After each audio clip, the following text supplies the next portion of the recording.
পররাষ্ট্র সচিব, আমাদের বাংলাদেশের পররাষ্ট্র সচিব, উনি তো একজন সরকারি কর্মকর্তা, একজন সরকারি কর্মকর্তা। তাহলে উনিও তো দেখি রাজনৈতিক বক্তব্য দেন। উনি যে ইলেকশনের আগে সমস্ত অ্যাম্বাসেডারদেরকে নিয়ে বাংলাদেশের নির্বাচন নিয়ে ভারতে যে একটা সেমিনার করলেন, এটি কি বাংলাদেশের পররাষ্ট্র সচিব কি এই বক্তব্য দিতে পারেন? এক সময় আমি যেভাবে বারবার আমি বলে আসছি যে ভারত একটা অখণ্ড ভারতের স্বপ্ন দেখছে, শুধু এখন বাকি আছে পশ্চিম পাকিস্তান আর পূর্ব পাকিস্তান। যেহেতু পশ্চিম পাকিস্তানকে তারা কোনোভাবেই এটা করায়ত্ত করতে পারবে না, যেটা সম্ভব না। এখন বাকি আছে পূর্ব পাকিস্তান তথা বাংলাদেশ। এখন এই বাংলাদেশকে নিতে পারলে তাদের যে 7 সিস্টার এবং উত্তরে সিকিম এবং পূর্বে আরো 3টি রাজ্যে, মোট 11টা রাজ্য আরো বেশি স্তীমিত হয় এবং এটি ভারতের অংশ করে ফেললে তাদের জন্য মোটামুটি সোনাই সোহাগা। যেটা তারা করেছিল সিকিমের ক্ষেত্রে, যেটা তারা করেছিল জুনাগাতের ক্ষেত্রে, যেটা তারা করেছে হায়দ্রাবাদের ক্ষেত্রে, যেটা তারা সর্বশেষ করেছে কাশ্মীরের ক্ষেত্রে। আমি আমাদের প্রফেসর ফরাদ ভাই যে কথাগুলো ওই যে বলেছেন, কথাগুলো ঠিকই আছে, তবে কথাগুলো একটা অংশ ঠিক আছে, আরেকটা অংশ ঠিক নাই। আমাদের প্রফেসর ফরাদ ভাই যেটা বললেন যে ডিপ্লোম্যাটদের কাজ ডিপ্লোমেসি করা, রাজনীতি করা না। তাহলে আপনার প্রফেসর ফরাদ ভাই, আমাদের যে Indian high commissioner in Bangladesh, তারা যে কাজগুলো করে এবং তারা যে রাজনৈতিক বক্তব্যগুলো দেয়, এই বিষয়ে তো আপনি একটিবারও উচ্চারণ করলেন না। ইভেন আমাদের যে পররাষ্ট্র জিলুর ভাই, আমি আপনাকে ইন্টারাপ্ট করছি না। ইন্ডিয়ান হাই কমিশনার প্রণয় ভার্মাকে দেখছেন নির্বাচনের আগে কোন দৌড়ঝাঁপ করতে পারে? একদমই না। সুতরাং আপনি প্রণয় ভার্মার ফাংশন আর পিটার হেসের ফাংশনের মধ্যে কিন্তু জিলুর ভাই অনেক অনেক পার্থক্য। প্রণয় ভার্মা রাজনীতিতে একটা মন্তব্য করে নাই, কোনো কমেন্ট করে না। প্রণয় ভার্মা রাজনীতিতে মন্তব্য না করলেও কিন্তু আমরা যে পরবর্তী অ্যাম্বাসেডর, আমরা কিন্তু তাকে কিন্তু আমরা এটাও বলতে শুনেছি যে আমাদের এর আগে যে পররাষ্ট্রমন্ত্রী যে বলেছিলেন যে ভারত এবং বাংলাদেশ স্বামী স্ত্রী সম্পর্ক, পরবর্তীতে উনি বলেছিলেন যে ওই রাখি বাঁধন সম্পর্ক, তার মানে ভাই বোনের সম্পর্ক। এই যে কথাগুলো, এগুলো কি রাজনৈতিক বক্তব্য না? আমাদের যে পররাষ্ট্র সচিব, আমাদের বাংলাদেশের পররাষ্ট্র সচিব, উনি তো একজন সরকারি কর্মকর্তা, একজন সরকারি কর্মকর্তা। তাহলে উনিও তো দেখি রাজনৈতিক বক্তব্য দেন। উনি যে ইলেকশনের আগে সমস্ত অ্যাম্বাসেডারদেরকে নিয়ে বাংলাদেশের নির্বাচন নিয়ে ভারতে যে একটা সেমিনার করলেন, এটি কি বাংলাদেশের পররাষ্ট্র সচিব কি এই বক্তব্য দিতে পারেন? বাংলাদেশের পররাষ্ট্র সচিব তো এই বক্তব্য দিতে পারেন না। এবং এই ধরনের অনুষ্ঠানের আয়োজনে উনি ওখানে উনি হোস্ট হিসেবে ওখানে বক্তব্য দিয়েছেন। তো এটা তো উনার প্রোটেস্ট করা উচিত ছিল, কিন্তু এটি কিন্তু উনি করেন নাই। আর যাই হোক, এখন আপনি যে বিষয়টা বলতে চাচ্ছেন, সেটা হলো যে পশ্চিমা বিশ্বের ডিপ্লোমেসি বা পশ্চিমা বিশ্বের সরকারি চাকরি কিন্তু আপনি যেভাবে বললেন, এইভাবে কিন্তু এইভাবে কিন্তু রান করে না, এইভাবে কিন্তু চলে না।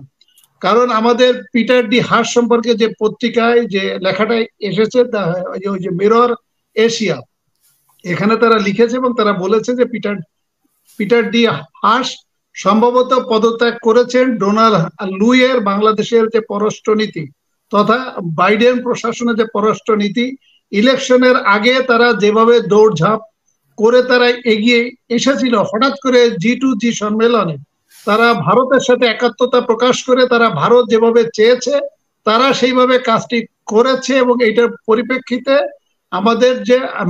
আমাদের যে রাষ্ট্রদূত পিটার ডি হাস, উনি এই কাজটিতে ওই যে মর্মাহত হয়েছেন এবং উনি ফ্রাস্ট্রেটেড হয়েছেন এবং খুবই হতাশা প্রকাশ করেছেন এবং হতাশাগ্রস্ত হয়েছেন।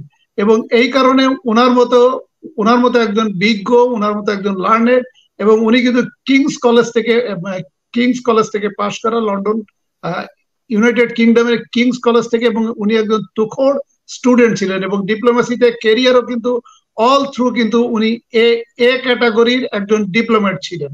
এবং এখানে পিটার ডি হাস একটা নীতির কারণে বা একটা নৈতিকতার কারণে পদত্যাগ করতে পারে, এটি আমি বিশ্বাস করি। এবং এমনটি আমেরিকার ডিপ্লোমেসি তথা পশ্চিমা ডিপ্লোমেসিতে অথবা আমেরিকা বা পশ্চিমা সরকারি চাকরিতে এরকম ঘটনা অহরহ ঘটে থাকে।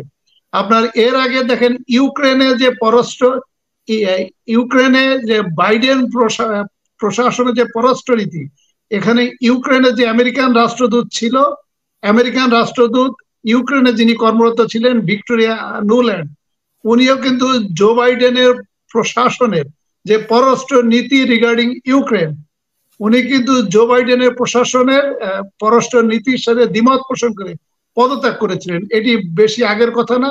এই যে আপনি দেখেন গত 15-20 দিন আগে বা 1 মাস আগে গাজা ইস্যুতে 8 জন ডিপ্লোম্যাট জো বাইডেনের গাজা ইস্যুতে তারা কিন্তু পদত্যাগ করেছে, এবং তারা বলেছে যে জো বাইডেন গাজা ইস্যুতে তার যে পররাষ্ট্র নীতি এবং সে যেভাবে ন্যাক্কারজনকভাবে ইসরায়েলকে সমর্থন করে যাচ্ছে, এবং একযোগে 8 জন ডিপ্লোম্যাট কিন্তু পদত্যাগ করেছে। তো আপনি যে কথাটা ওই যে বলেছেন যে পিটার ডি হাস উনি অতিরঞ্জিত করেছেন, ভিয়েনা কনভেনশন 1961 লঙ্ঘন করেছেন, উনি চাকরিচ্যুত হতে পারতেন, এই কারণে চাকরিচ্যুতির ভয়ে উনি আগেই পদত্যাগ করেছেন। ফরাদ ভাই, আমার মনে হয় এই কথাটি সত্য না, এবং আপনি এই কথাটি বলে আপনি একজন ব্রিলিয়ান্ট অফিসার বা একজন ব্রিলিয়ান্ট ডিপ্লোম্যাট, একজন ব্রিলিয়ান্ট ক্যারিয়ার ডিপ্লোম্যাট, তথা আপনি 18 কোটি জনগণকে আপনি ভুল তথ্য উপস্থাপন করলেন। এটি আপনার এই ভুল উপস্থাপন করাটা সঠিক হয় নাই। আর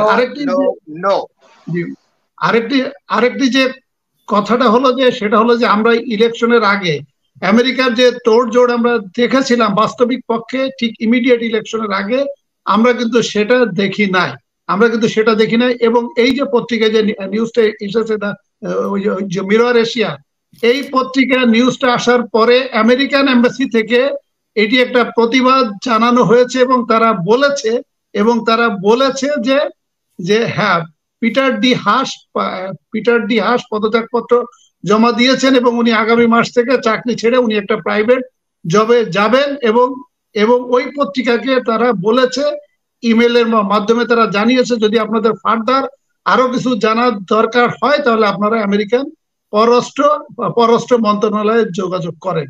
এইটুক বলেছে। এর অর্থ হচ্ছে যে তিনি যে মানে পত্রিকায় যে নিউজটা এসেছে, এই নিউজটা সত্য, যে আমেরিকান যে পররাষ্ট্র নীতি, বিশেষ করে ডোনাল্ড লু এর যে দ্বৈত নীতি, এবং হঠাৎ করে তাদের একটা অ্যাগ্রেসিভ ভূমিকার পরে হঠাৎ করে স্তীমিত হয়ে যাওয়া, এটি আমাদের যে পিটার ডি হাস যে পদত্যাগ করেছে, এটিরই একটা সত্য প্রতিফলন হিসেবে প্রতিফলিত হয়। আর আরেকটি যেটা হলো যে এই যে বক্তব্য বা হাসিনা আক্তার আপনি যে বক্তব্যটা আনলেন, এই বক্তব্যটার মাধ্যমে আমি একটু জনগণের প্রতি একটা মেসেজ আছে, এবং সেই মেসেজটি আমি আপনার মাধ্যমে জনগণের উদ্দেশ্যে আমি একটু জানাতে চাই। সেটি হলো ভারতের পার্শ্ববর্তী দেশ হচ্ছে ভুটান, নেপাল, মালদ্বীপ, শ্রীলঙ্কা। এদের প্রত্যেকটা দেশ কিন্তু আমাদের থেকে ছোট এবং জনসংখ্যায় কিন্তু অনেক কম, এবং প্রত্যেকটা দেশ কিন্তু তাদের জনগণের সমর্থন নিয়ে, সেটি সশস্ত্র বিপ্লব হোক আর গণতান্ত্রিক বিপ্লব হোক, তারা কিন্তু বিপ্লবের মাধ্যমে ভারতকে ঠেকিয়ে দিতে পেরেছে এবং ভারতকে প্রত্যাখ্যান করেছে। আমি জনগণের উদ্দেশ্যে বলবো, এবং বিশেষ করে বিরোধী রাজনৈতিক নেতৃত্বকে আমি বলবো, সেখানে আপনি আমেরিকার দিকে না তাকিয়ে, ভারতের দিকে না তাকিয়ে, রাশিয়ার দিকে না তাকিয়ে, চায়নার দিকে না তাকিয়ে, আপনি মালদ্বীপ যেভাবে জনগণ ভারতকে প্রত্যাখ্যান করেছে, ভুটান যেভাবে প্রত্যাখ্যান করেছে, নেপাল যেভাবে প্রত্যাখ্যান করেছে, শ্রীলঙ্কা যেভাবে প্রত্যাখ্যান করেছে, আপনারা বিরোধী রাজনৈতিক নেতৃত্ব আপনারা প্ল্যাটফর্ম তৈরি করেন, জনগণ রেডি আছে, এবং জনগণ আপনার এই সরকারকে একটা বিপ্লবের মাধ্যমে, গণ অভ্যুত্থানের মাধ্যমে ক্ষমতাচ্যুত করবে এবং ভারতকে প্রত্যাখ্যান করবে। এবং সেরকম একটা পরিস্থিতি হয়েও গিয়েছে, এবং আমাদের বাংলাদেশ ব্যাংক তথা আমাদের যে বাজেট তথা আমাদের যে ইকোনমির যে অবস্থা, সেটি একেবারে তলানিতে চলে গিয়েছে, এবং এইটার একটা প্ল্যাটফর্ম রেডি করে দিয়ে আপনারা একটা জনগণকে একটা সংযোগ করে দেন, এবং একটা গণ অভ্যুত্থানের মাধ্যমে ভারতকে প্রত্যাখ্যান করেন, এবং এই স্বৈর শাসক, এই ফ্যাসিস্টকে ক্ষমতাচ্যুত করা হোক। এটি আমার কামনা, এটি আমার প্রত্যাশা। এখন পিটার ডি হাস কি পদত্যাগ করলো কি না করলো, আমেরিকা কি বললো আর না বললো, আর ভারত কি চাইলো আর না চাইলো, এখন জনগণ যদি এইভাবে চুপচাপ থাকে এবং বিরোধী রাজনৈতিক নেতৃত্ব যদি এইভাবে চুপচাপ থাকে, তাহলে যেটা হবে এক সময়, আমি যেভাবে বারবার আমি বলে আসছি যে ভারত একটা অখণ্ড ভারতের স্বপ্ন দেখছে, শুধু এখন বাকি আছে পশ্চিম পাকিস্তান আর পূর্ব পাকিস্তান। যেহেতু পশ্চিম পাকিস্তানকে তারা কোনোভাবেই এটা করায়ত্ত করতে পারবে না, যেটা সম্ভব না। এখন বাকি আছে পূর্ব পাকিস্তান তথা বাংলাদেশ। এখন এই বাংলাদেশকে নিতে পারলে তাদের যে 7 সিস্টার এবং উত্তরে সিকিম এবং পূর্বে আরো 3টি রাজ্যে, মোট 11টা রাজ্য আরো বেশি স্তীমিত হয় এবং এটি ভারতের অংশ করে ফেললে তাদের জন্য মোটামুটি সোনাই সোহাগা। যেটা তারা করেছিল সিকিমের ক্ষেত্রে, যেটা তারা করেছিল জুনাগাতের ক্ষেত্রে, যেটা তারা করেছে হায়দ্রাবাদের ক্ষেত্রে, যেটা তারা সর্বশেষ করেছে কাশ্মীরের ক্ষেত্রে। তো এটি আমি মনে করি জনগণের আরো বেশি সচেতন হওয়া উচিত। ইনক্লুডিং ফরাদ ভাইকেও বলবো যে আপনাকেও একটু সচেতন হতে হবে, কারণ আপনি রাজনৈতিক কৌশলের কারণে হয়তো আপনি এই সমস্ত একটা বিভ্রান্তিমূলক বা অসত্য তথ্য জাতির কাছে উপস্থাপন করছেন। কিন্তু সত্যি সত্যি যদি আমার বাংলাদেশটাকে যদি ভারত দখল করে নেয় এবং ভারতের অংশ করে ফেলে, তাহলে ফরাদ ভাই আপনার ছেলে মেয়ে, নাতি নাতনি, প্রজন্ম আপনি কিন্তু ইতিহাসের একজন খল নায়ক হিসেবে থাকবেন, যে আপনি আওয়ামী লীগের পক্ষে এসে বিভিন্ন বক্তব্য দিতেন এবং আপনি ভুল বক্তব্য, বিভ্রান্তিমূলক বক্তব্য দিয়ে জাতিকে বিভ্রান্ত করেছেন। এটি কিন্তু আপনি ইতিহাসেরও একটা ফরাদ ভাই অংশ হয়ে থাকবেন, বিশেষ করে আপনার ছেলে মেয়ে, নাতি নাতনি এবং পরবর্তী প্রজন্মের কাছে। ধন্যবাদ।